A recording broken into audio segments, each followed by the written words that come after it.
徐律师，那个，之前呢，一位业内的朋友已经帮我做了一部分的反调色盘了。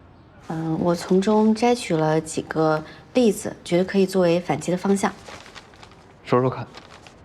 第一个方向是情节上的，比如我在第10章写到的男主角和几个配角的对手戏，就是吃炸鸡那个情节。吃，你放学弄个梯子来，放后门墙根那儿啊。什么梯子干什么呀？你明知故问，当然是翻墙出去买炸鸡啊。许怀颂这种清冷优雅和露水长大的人，难道会跟他们沆瀣一气，为贪吃炸鸡违反校规吗？你作业写完了吗你？我没兴趣。什么写啥呢？写什么作业呀？你不去，你不去，我把手机给老软了。哎呀，完了！要是交给我爸那暴脾气，许怀颂就完蛋了。吃炸鸡去啊！我得想想办法。去不去啊？谢谢老师，等我用完了，我马上给您还回来。不急的，这个梯子啊，让老师慢慢用，回头得空还回来就行啊。谢谢老师。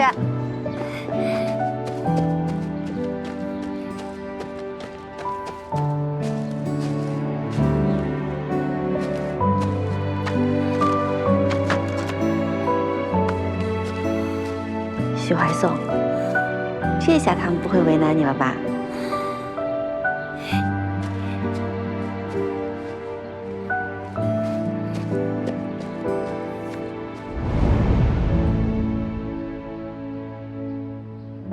就算是真实发生的事儿，但过了这么多年，他应该也不记得了吧？这个情节怎么了？这个情节写诗人那边也有，但是仔细看，我们的描写意图是完全不一样的。我这边是女主视角，写这个情节是为了体现她的暗恋心迹；但是写诗人那边是男主视角，后续是一段男主角的心理描写，说他其实很喜欢吃炸鸡，但只是因为当时女主角就在附近，他觉得翻墙这个行为很丢脸，所以才故意表现得不食人间烟火。我觉得写诗人写这个情节是为了体现男主角的表里不一。你没事吧，许律师？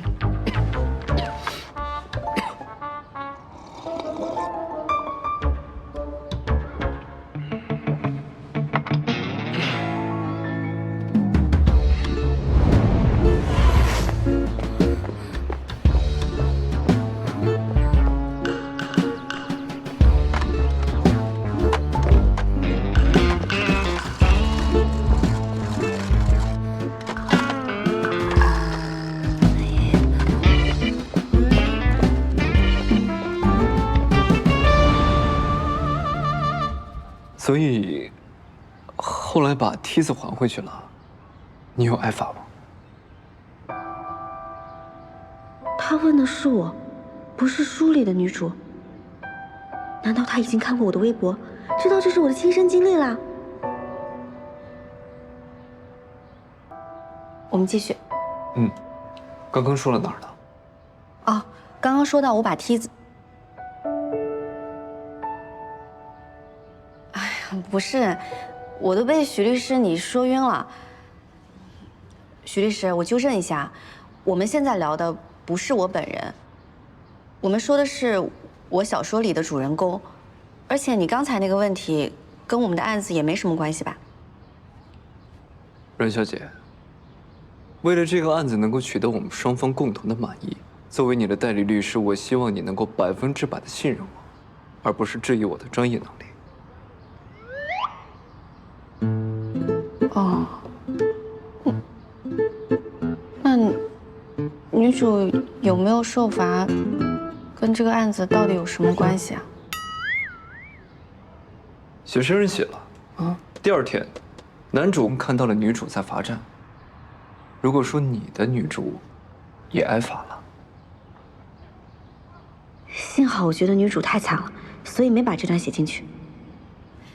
许律师，你真是目光如炬，我刚刚差点错怪你了，不好意思啊。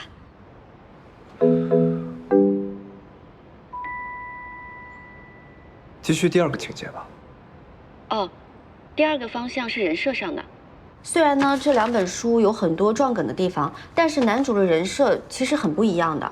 在我的小说里，男主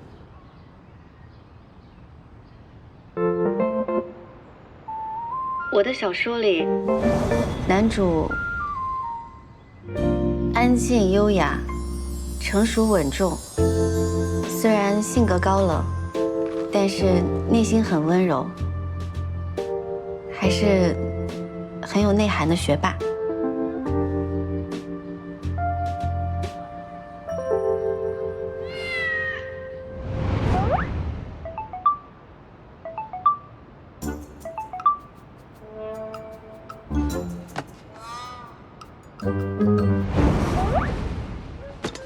嘎，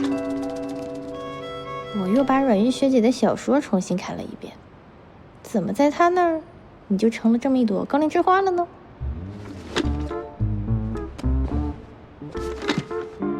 哥，你以前是不是每天在她面前装模作样啊？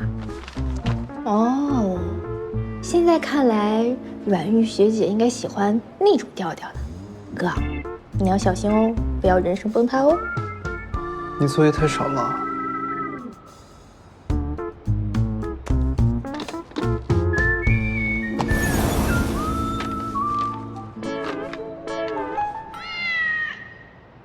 但写诗人那边的男主，我总感觉，如果说我的男主气质比较像是《流星花园》里的花泽类，那写诗人的男主反而有点像《流星花园》里的道明寺。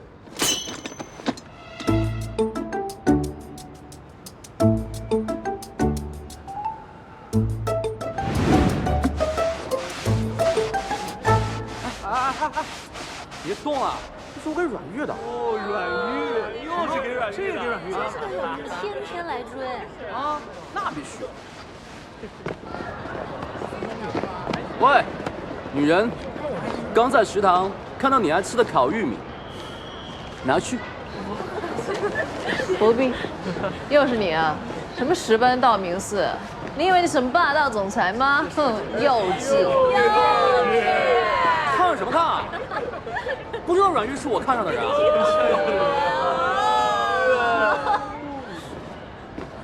我没有把你告到老阮面前，已经很给你面子了。你要是再对我死缠烂打，打扰我学习，咱们就教导主任办公室见。阮玉。还有，道明寺了不起啊？我喜欢的是花泽类。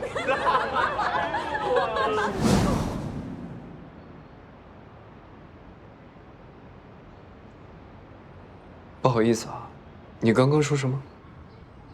哦，我可能说的太复杂了，简单总结一下就是，我觉得写诗人的男主很贪玩，很幼稚。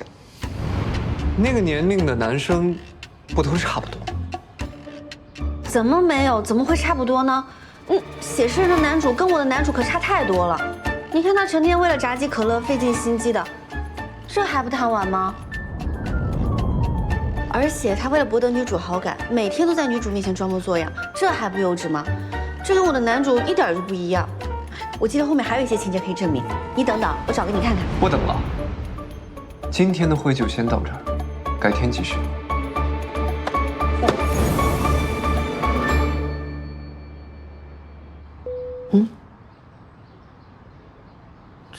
这么突然就挂了吗？怎么好像还有点生气啊？我说的又不是他。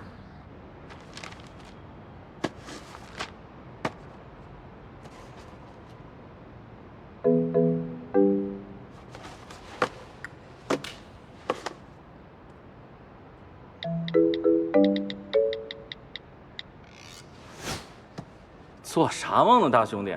能问出这种问题，那这辈子是铁定做不了高冷贵族了。高冷要优雅，要胸有成竹。